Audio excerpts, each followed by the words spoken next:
Hello and welcome. The following video is going to show you how to enter a listing or create a listing on behalf of a team member, also known as the Edit As or Act As feature. Now, this is assuming you have permissions on your account set up in your account for you to do the Edit As or Act As on behalf of a team member.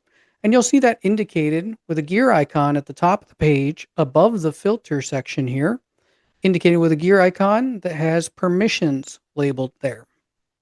So in order to edit or enter as as an agent, as a team member, you'll click on that permissions gear and you'll see the edit as pop-up come up here.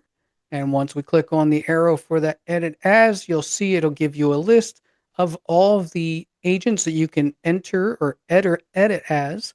After you see the word self, everything below yourself is any agents you're acting on behalf of.